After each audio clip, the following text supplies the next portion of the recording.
Well, good afternoon or good morning, wherever you are joining us from. I am welcoming you to Articulating Transferable Skills in Cover Letters. My name is John Link, and I am the director of Webster University's Career Planning and Development Center, which is the university's centralized career development office, helping our current students and alumni in developing the career and job readiness skills for whatever their goals may be. We are today going to be talking about the importance of those essential transferable skills and really defining what some of those are for your specific career goals. There are also going to be plenty of opportunities today for you to ask specific questions about cover letters and application materials that you may also have some questions about. And I'll be able to provide some perspective based on whatever questions you may have. But really what I want you all to be focused on today is just how important sharing your story is and making the case for your candidacy when preparing customized application materials for whatever job that you are applying to. And when we talk about the importance of cover letters, we have to talk about how customization and articulating what skills have been outlined within a job posting are going to help you create those customized cover letters and also your resume. So many things to discuss today, and I'll be able to take questions in the chat box. I'll also put a web link to the presentation that you are seeing on your screen right now in the chat box. There's also some information at the very bottom of the web link for my website, my personal branding and career coaching website. You can check out the resources and information that I have available. There's also some information about services I provide outside of Webster University for Webster alumni and other professionals looking to have some more one-on-one assistance in creating some of their application materials. So I'll be happy to share more information with you about that.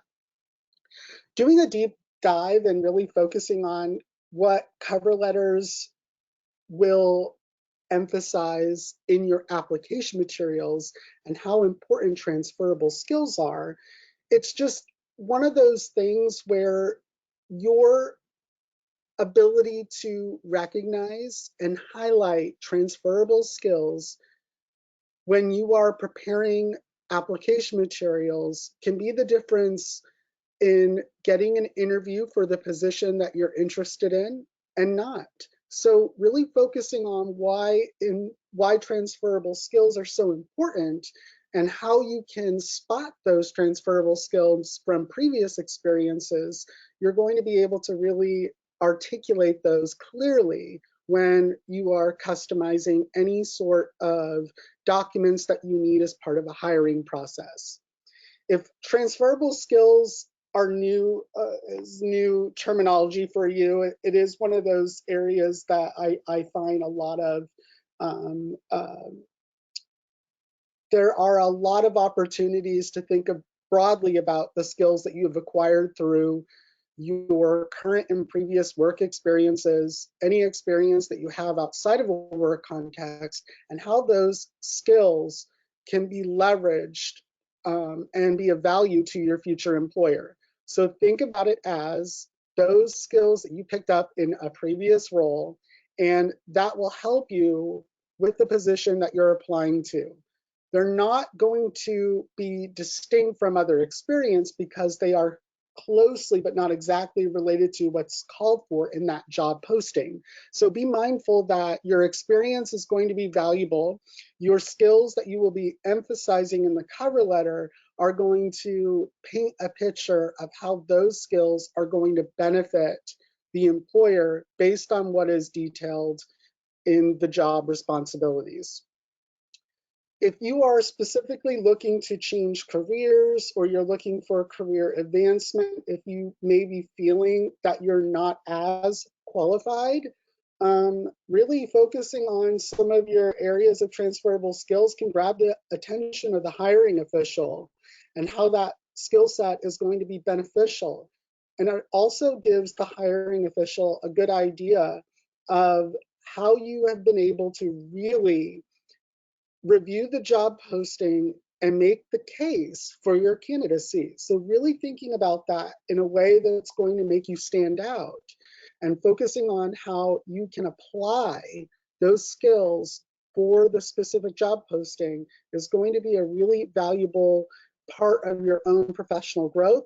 And it's also going to be wonderful for you to have some of those examples when you are preparing for your interview and how those skills will benefit the employer in that context as well. So really thinking about all of it from the start of the hiring process to the end of the hiring process and how you need to be really focused on those transferable skills. I have some frequently asked questions that many clients of mine and students, even alumni that I have worked with previously, have asked about cover letters. One is, are cover letters dead? Are cover letters required anymore as part of the hiring process? Are they obsolete? And the answer is you're going to receive different perspectives on cover letters from any hiring official. Some hiring officials do not require a cover letter. Some expect the cover letter as part of a complete application. Sometimes there is no option for you to not include a cover letter if that is a required document for you to upload into an applicant tracking system. You have to think about when you are writing your cover letter, how it is different from your resume. It's not restating information in your resume, it's emphasizing your fit, and it is your best argument for your areas of transferable skill that will benefit the employer. So it's not completely dead, as many people and some have just private messaged me saying, this is a new concept. I've never had to write a cover letter before. Yeah, cover letters are not new. However, they're also a staple as setting the tone for what information you are going to summarize in your resume. And really focusing on what the resume is and what the resume is not can help you really determine the importance of a cover letter. The resume is only a summary. It does not go in depth, and it doesn't use first-person pronouns. Your cover letter is more personal in that you are formally expressing interest in a position and highlighting your areas of transferable skill, knowledge, and experience that directly aligns to the position's duties and responsibilities. So really focusing on that as setting tone for your application materials is going to bring some very important attention to your overall related skills, knowledge, and education that the employer is going to emphasize as essential for your success in that role. And hopefully that is going to entice them to want to question you in an interview about the position further. Will a cover letter hold you back in the hiring process? Well, a good cover letter, a well-written introductory letter is ultimately a good chance for you to land an interview. If a cover letter is not requested in a application for employment, it's still okay to submit a cover letter as it is your self-introduction, especially if you have not previously interacted with that hiring official or that employer at all. So sometimes submitting that cover letter is going to give you a very good self-introduction, sharing the most significant areas of experience that the employer will be interested in, and also focusing on how there's some consistency between each of your application materials and information that you may have input into the applicant tracking system that the employer will ultimately use as kind of a foundation for meeting the minimum requirements. And typically those minimum requirements are based off of very specific things that you will already have determined that you have experience with or an educational background in to meet those qualifications that they have indicated in the job posting. Can I use the same cover letter if each of the positions I am applying to are very similar? Well, this is the thing. Most employers want to see that you're truly excited about that specific position and the company that you're preparing that application for. So really creating a customized letter for each of the jobs is going to be beneficial to you. Of course, you can have a very specific shell of a introductory paragraph and a closing paragraph. And then anything that you are including in the middle, there can be some very specific examples of your experiences that relate to or highlight your transferable skills for the job. So really focusing on how you will be able to customize each of those letters will carry you further in the hiring process, because the employer doesn't want to read a very generic letter. They want to know that you took time to review the position's duties and responsibilities, and that you have aligned your strongest skills and qualifications in the letter to show how you will add value to that specific role and how you will ultimately impact the success of the organization. So really focusing on that is going to be important. Customization is always going to be your go-to, not a general, very impersonal letter. One thing that I always get asked, and some of you are a little ahead of me, I just received a personal chat message about when addressing the cover letter, who do you address it to if that information is not available? Well, to whom it may concern is very impersonal, and I do not recommend using to whom it may concern. I recommend, if you know that the contact information is unavailable and you're really not sure, even if you have some familiarity with the company and may be able to pinpoint who would be the supervisor for this position, but are not 100% sure, it's always a good practice to write, "Dear hiring manager," or "Dear hiring committee," if there may be multiple people involved in the vetting of a candidate for the position. But "to whom it may concern" is very impersonal. I do not recommend using that when you are preparing or addressing your cover letter. Very good question. Thank you. There are some very specific formatting and content guidelines that I want to bring your attention to before I give some examples and formulas for showcasing your transferable skills or highlighting those transferable skills, and the way that you can link what those skills are and how they will impact the success of the position that you're applying to. The block style format is going to be the go-to format that you will use when preparing a cover letter.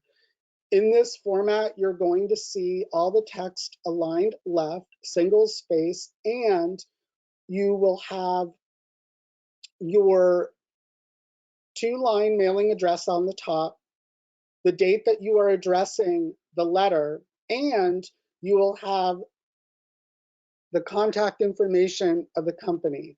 If you do not know, like I said, the hiring official's name, you can include the company's general mailing address and emphasize that you are addressing this to or want this to go through human resources. You're going to limit your page, your letter to 1 page, and really that could be difficult for some, but if you are also questioning in the same framework that the cover letter may not be valuable because no one's reading the cover letter, then having a cover letter that is overwhelming to look at or read itself isn't going to be the most beneficial use of that space in your in that 1-page format. So thinking about being concise, direct, highlighting the essential skills that are directly related to the position and making your case is going to go a lot further than over extending past a page and reiterating all areas of skill and experience. It's just going to be a little too lengthy and overwhelming for your reader, as they may have hundreds of applications that they need to review. So be mindful of that. Varying your sentence structure and being consistent and using how the font and any other specific mechanics and conventions that have been used in the resume, and if you've prepared a reference sheet, all of it should look very similar.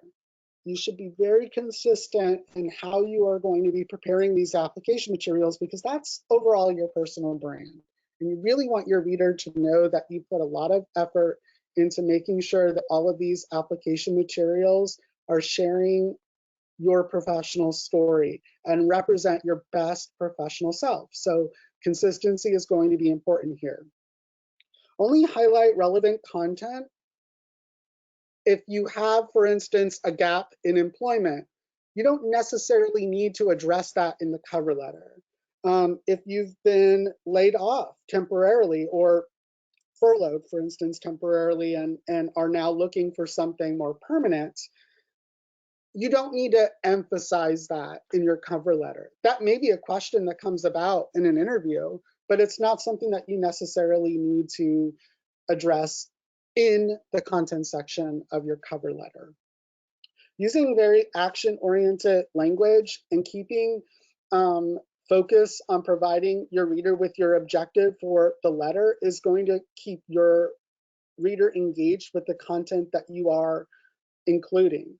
So focusing on your strongest argument, referencing information in your resume so that you are preparing some consistent talking points that go from your resume to your cover letter to a future interview is going to be the best way to keep the focus and keep the attention of whoever is going to be reviewing your documents.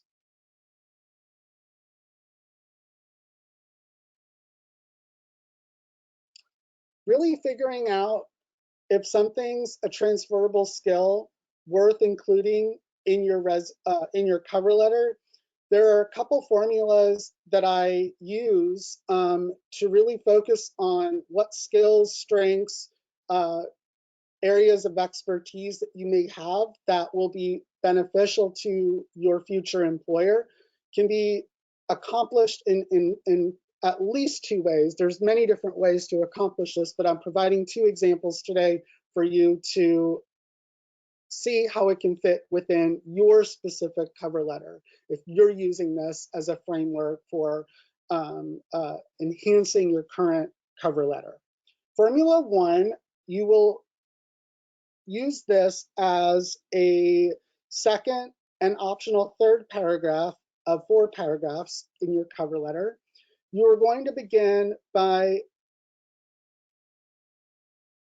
presenting one of your previous, or it could be your current role if you're job searching and you're currently employed.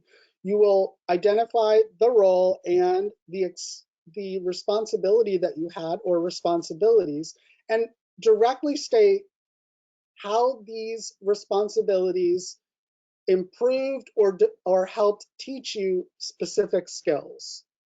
And then emphasizing that this skill or these skills you will be able to immediately hit the ground running with in this new role. So this formula can be a very good framework for you to customize to your liking. It could also be just maybe a source of inspiration for you to think of a formula that will work for your own cover letter, but really focusing on what you've done, what skills you've acquired, and how those skills are going to benefit you in that specific role that you're preparing your application materials for. And here's a few examples, and I'll just kind of review the first one. When focusing on this role as an administrative assistant, I drafted and proofread executive correspondence, which taught me how to write persuasively for a variety of audiences and with different goals in mind. So written communication, being mindful of an intended audience, and specifically using that written communication as a means to persuade. Maybe there's something that needs to be accomplished with within that specific organization, and this person is the last person to send out that communication, that's a skill I would draw on from day one as a communications assistant. So this is a related area of skill that is going to be definitely beneficial in a transferable way to this future position, and really focusing on how you can paint that picture based off of just stating the skills that you've acquired and how those skills are going to be most beneficial in that role is going to paint the picture of those transferable skills. You can include a couple variations of this within the same paragraph to showcase additional skills you've acquired. For instance, if I were to continue on with this specific position in mind, I might mention, in addition, I've acquired essential relationship building skills. These acquired skills will be helpful for, and then I may insert some very specific communications responsibility that has been outlined within the job posting. That again is going to give the reader a good indicator that I understand what this future person is going to be responsible for.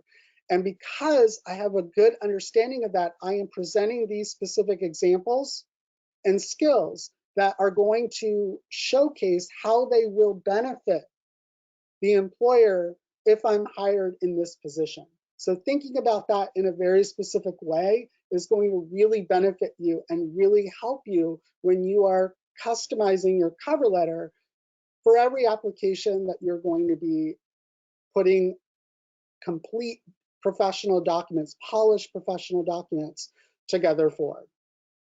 The other example that I wanted to focus, Formula 2, in my current role, and then you can list your company, I have developed strengths in, and really we're using strengths here strategically. We definitely know that we're focusing on transferable skills, but we also want the employer here to know that our perceived skills, our own perceived skills are strengths, and that these strengths are going to be beneficial in a very specific way based on key language within a job posting. So this formula in my current role, I have developed strengths in. This experience will be helpful for, and then directly looking at the responsibilities included in the job posting. What are those job description responsibilities? And when you have identified one or two skills or responsibilities from your current or previous position, think about how that relates directly to those responsibilities. So here's something that can be helpful if you're looking at a good example. In my current role at American University, I have developed strengths in student engagement, digital media communication, and building mutually beneficial relationships with internal and external stakeholders. So that is telling my employer 3 areas of experience and skill that I have demonstrated in a very specific role. This experience will be helpful for, and then you see specific language that has been lifted from a job posting. Developing and overseeing an innovative marketing and public information strategy and relationship-based strategies for engaging working adults across community and professional learning programs. Very communications centric, very much in sync with what areas of experience and skill align to what they are seeking in a qualified candidate based off of what this person will be doing in their future role. Thinking about this in this way is going to make customization so much easier when you have already a framework to build off of when preparing these customized application materials. The general areas of your cover letter when you're showcasing your skills are going to focus on how you will be beneficial, how your value is going to come across to whoever is going to be reading your letter. And many times an applicant tracking system is going to have a unique combination of keywords that have been included within the job posting, and they will be scanned. Any of those words that are populated within your application materials will be scanned and may trigger that you are a good match based off of how you prepared your application materials. So being mindful of that when you are including information about yourself and highlighting skills and experiences about yourself in your cover letter, you can use a variety of different methods for showcasing what those skills are or showing them up and how you will be able to add value in the hiring process when you're competing for one position or more with many applicants. So this is going to take you a little bit further in the process. At least it's going to give you a bit more of a competitive advantage when you have a firm understanding of your own areas of skill and how those skills can be most beneficial in the role that you're preparing that application for. Now, a number of questions have come in while I've been chatting, and yes, I have included the Spark page in the chat box. And at the end here, as you can see on the screen, I do have a link to my personal website, so you can even check out some information on there.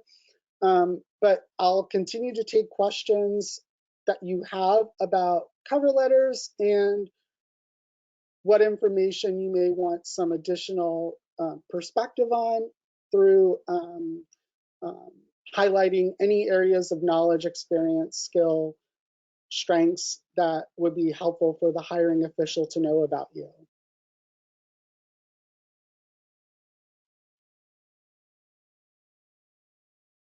Nice. Okay, so a question just came through about the consistency. If a cover letter is not required as part of the application, should you still include one if there's no place to upload a cover letter? Well, so let's assume that the directions in the application want you to email your application materials to a hiring official instead of going into a specific online job portal and creating a profile and then uploading application materials. If you have to email, for instance, your materials, you can indicate in the subject line what the position name is. If it has a specific position number, that will help as well, especially if this is going to a centralized human resources and there are multiple opportunities being promoted. It will just help whoever that person is to get it to the right reviewer. In the body of that message, indicate that you again are applying for a very specific position and that you have included whatever application materials were requested as part of the directions in the job posting. Many times if you've included a cover letter and it wasn't requested, it's only, in my opinion, going to benefit you. It's not going to hurt you. If there's no place to upload it and it is an opportunity to really emphasize some of your strongest transferable skills, you can optionally include that as the first page and then follow second and optional third page resume in a PDF document. And that could be saved as position name, application, and your name. That would just be setting the tone as when you open up the application itself, you'll be able to review the cover letter first, which is your self-introduction, and then review the resume. That's actually how the application should be read. It should begin with the cover letter, followed by the resume. So as easy as you can, as much as you want to include that, there are multiple ways to attach that or to accomplish that when submitting those materials. Good question. A question just came into me about signatures. If yes, okay. So you will at the bottom, your closing paragraph, as I think it's mentioned right here. So you are essentially requesting an interview. You want to elaborate on the position further, your related skills and fit for the position, and your interest, of course. So at the end of your cover letter, between sincerely and your typed first and last name, you can insert your digital signature. That would kind of give it an overall polished look. Blue or black ink, yes. Pencil can be very difficult to read, so yes, I think that would be the best. What other questions do you have? I have some redundant questions coming in. Yes, block style. So the block style, you won't have an indented paragraph. Everything will be aligned left. So that's the general business style format for preparing a cover letter. Everything's aligned left. You will lead with your above who you are addressing the cover letter to. You will lead with your 2-line mailing address, the date that you're addressing the letter, and then the mailing address of the company. So that may be Webster University, and then underneath that, it may say, attention human resources. And below that, you would have the 2-line mailing address, 470 East Lockwood Avenue, Webster Groves, Missouri, 63119. Underneath that, then that's where you will have a space, and then you'll begin your greeting. So whatever formula you use, and you'll be able to see that there are some varying formulas that people use before you actually get to the greeting. Just be consistent with it.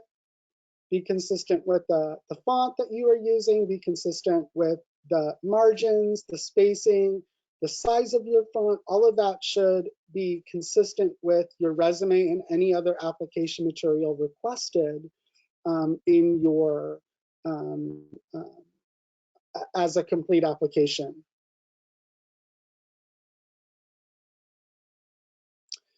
Good question. Can you bullet information?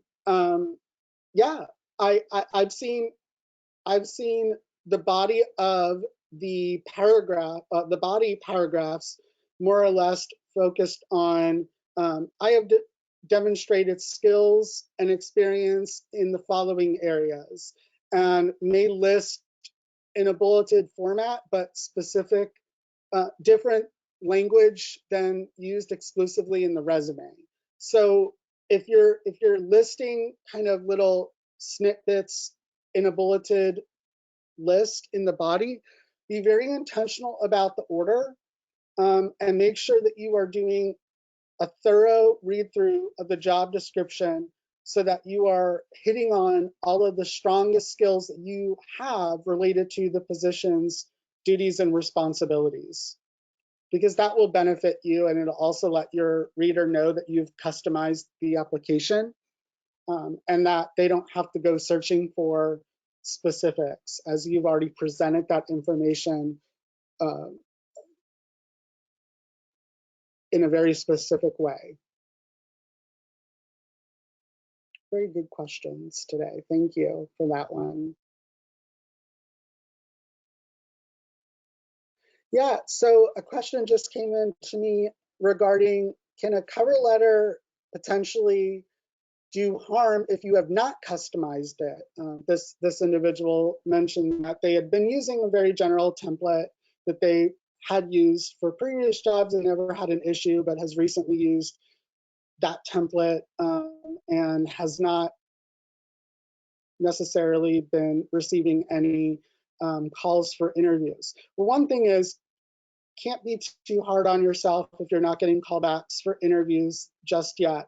I think it's a good idea to do a complete audit of all of your application materials to see how your application materials reflect your current goal for employment. And if you are looking at all of your application materials compared to the jobs that you're applying for, and you're not seeing a lot of congruency between the application and the job posting, then it may just be setting a goal of 2 or 3 applications a week that you're spending a significant amount of time tailoring and making sure that it is perfect before you hit submit. So it's not necessarily that your template is not working. It may mean that you need to be going a little bit deeper in depth about your interest and related transferable skills for the position. Yeah, and really it's focusing on fit as well. You have read the job posting, you are interested in this specific role and company, and how are you making the best argument, and how are you showcasing your enthusiasm for the role? Good questions. Yeah, okay, so I actually thought about providing a side-by-side example of a resume skill section, and focusing on how that could be helpful when you're reinforcing specific skills in your cover letter. So one thing about a skill section in a resume is typically a skills section highlights the hard or technical skills that you've acquired through specific training, education, very specific areas that require substantial amounts of experience in, you will be able to highlight in a skill section. Typically, we don't see soft skills in a skill section. For instance, leadership, teamwork, written, verbal, interpersonal communication. Those skills are typically reserved to be woven into an objective statement or a summary of qualifications, and even in your bulleted task descriptions within each of your jobs that you are including in your document. However, I do think that if you have a section that is listed as, say, skills and competencies, you can include some of those soft skills, as you know that those skills are going to be equally as relevant and important to mention when you are preparing your application materials. It's also important that if you are mentioning a very specific transferable skill that the employer has emphasized in the job posting, that you're including that in your skills and competencies section. No hiring official is going to spend a significant amount of time finding the information that directly links you to the job posting. It should be presented in an easy to read, easy to find format. So if you've presented those skills and you mention them in your skills section, it's definitely a good thing to elaborate on them further in the cover letter as they benefit your employer, the future employer. Yes.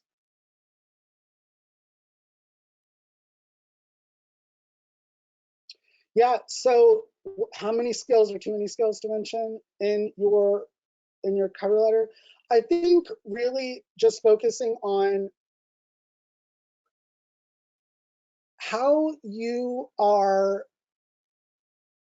the skills that you want to highlight will be most beneficial to the essential duties and responsibilities of the position.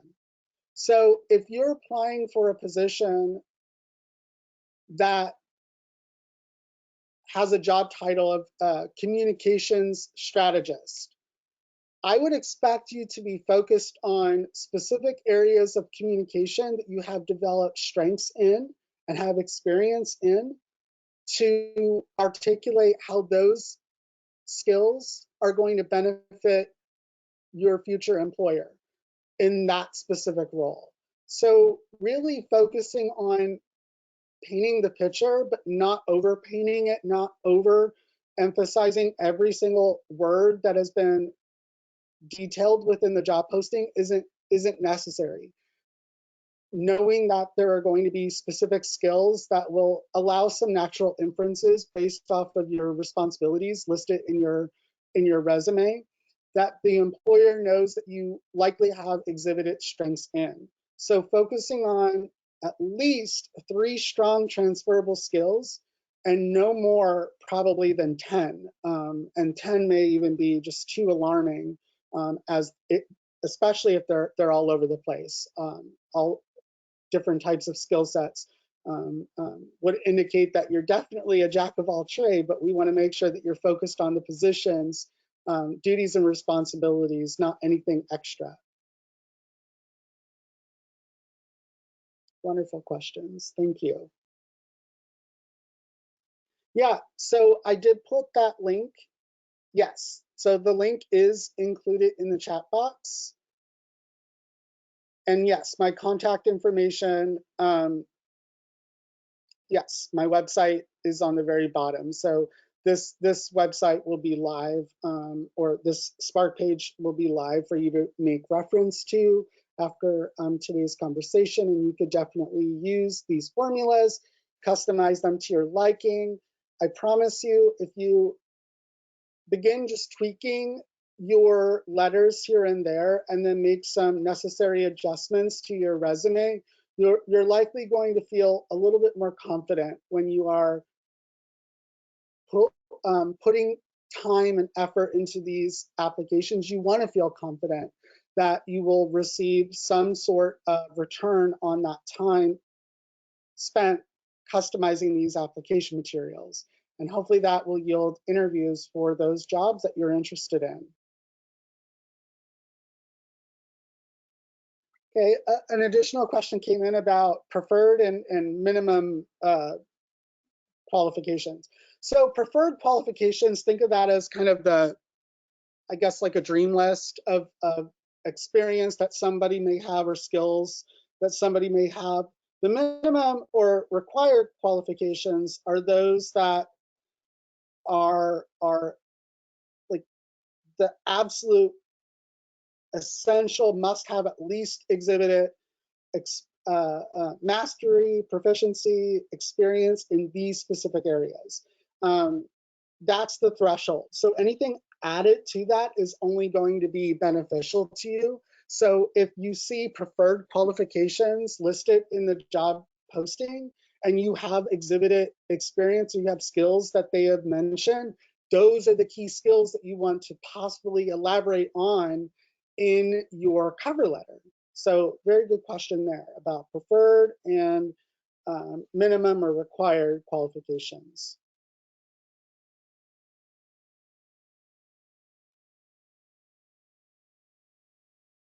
Any other questions that you may have about preparing cover letters? I have to say, I absolutely love working on cover letters. They're fun for me because once you start getting into your job search, you'll know that you feel so much more skilled and confident because all of the positions you're customizing these application materials for are going to represent your best professional self, and they're aligned to a specific goal. So you feel skilled, you feel confident moving through that hiring process and feel that you will be more likely be contacted about an interview if you have been able to put together a strong application considering what information has been referenced in the job posting. So it's really just going to be beneficial to you when you are going through a lengthy process, a lengthy hiring process. Yeah. All right. I'll stay on here for another couple minutes. If anybody has any additional questions about cover letters, you can keep those coming in into the chat. If not, I appreciate you participating in today's broadcast and look forward to your future participation in Webster.Careers professional development webinars. Again, my name is John Link. My website's at the bottom of the Spark page, and I'll be happy to answer any additional questions that you may have. There's a contact form on my website that you can submit, and I can give you some additional information or answer any additional questions that you may have about your application materials.